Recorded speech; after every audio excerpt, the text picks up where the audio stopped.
ქუთაისი საერთაშორისო მოკლემეტრაჟიანი ფილმების ფესტივალს მასპინძლობს. ფესტივალის საიუბილეო მეხუთე გამოშვება ელდარ შენგელაიას ფილმით „შერეკილებით“ გაიხსნა.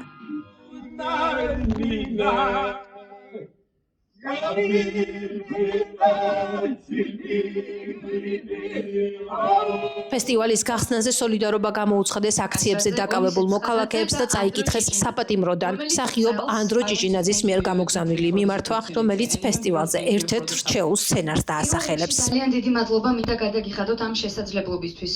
კიდევ უფრო დიდი მადლობა ესეთი გვერდში დგომისთვის, რომელიც არც ერთი წამით არ გამომპარვია. და უდიდესი სიხარულის და სიამაყის შეგრძნებაა, როდესაც თქვენნაირი მეგობრები ერთად სოლიდარობას იჩენენ. ზუსტად ვიცი რამხელა ძალისხმევა ჩადეთ ამ ფესტივალის დაარსებიდან დღემდე. და კიდევ უფრო სასიხარულოა ჩემთვის, რომ ესეთი მნიშვნელოვანი ფესტივალის ნაწილი გავხდი, რომელიც მაქსიმალურად ხელს უწყობს და ფეხსაც, რომ ქართული კინო განვითარდეს.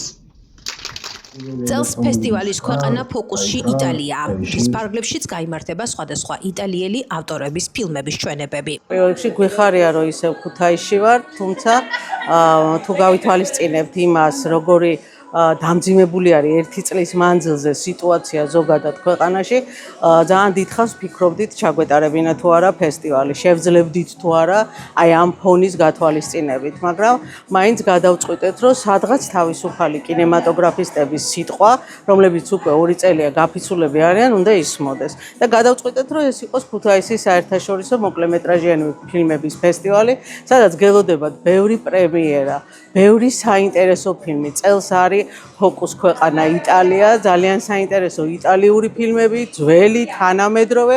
ამიტომ გვესტუმრეთ კინოთეატრში დასწრება ყველგან არის თავისუფალი, შესაძლოა ბოლო ჯერ ხვდებით ერთმანეთს და ამიტომ რა ვიცი, მგონია რომ კარგი იქნება თუ დაესწრებით ყველა ჩვენს ჩვენებას, იმიტომ რომ ჩვენი ფესტივალი საერთაშორისოა, ეს გულისხმობს, რომ ჩვენ გახსნილი ვართ იმ გზისკენ, რა გზისკენაც მიდიოდა საქართველოს მთელი ცხოვრება, ევროპისაკენ და ამიტომ ვიძახი, რომ შესაძლოა ეს ჩვენი საიუბილეო მეხუთე, მაგრამ ბოლო აღმოჩნდეს და გელით ქუთაისელებს განსაკუთრებით, იმიტომ რომ ეს ფესტივალი თქვენთვის გავაკეთეთ ყველაზე ძველი ევროპული ქალაქისათვის საქართველოში.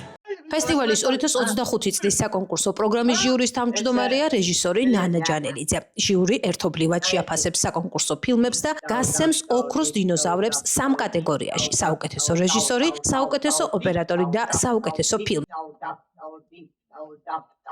ფესტივალი არის ყოველთვის დიდი დღესასწაული და ახალი ადამიანების გაცნობა, ახალი ფილმების ნახვა, რაც ფაქტიურად იგივეა, რაც ადამიანის გაცნობა. არის ასეთი ძველი ანდაზა. მე წავიკითხე ახალი წიგნი, მე შევიძინე ახალი მეგობარი. ზუსტად იგივეა ფესტივალზეც, რომ ახლა დარწმუნებული ვარ, ბევრ ახალ მეგობარს შევიძენთ, ბევრ ახალ ამბავს გავიგებთ. და რაც თავია ქუთაისისთვის ეს არის აუცილებელი, რომ ქუთაისი მთელი მე-19 საუკუნე და მანამდეც იყო ცენტრი, კულტურის ცენტრი საქართველოსი. აღარ ვლაპარაკობ მედეას ამბებს და მარგონავტების და ასე რომ ეს რაღაც აუცილებელია სუნთქვა ქუთაისისთვის და ალბათ კიდევ სხვა ბევრი ფესტივალი უნდა იყოს, იმიტომ ფესტივალი, რომელსაც კინო საქართველო მასპინძლობს, 2 ოქტომბერს დაიხურება, ყველა სეანსზე დასწრება არის უფასო.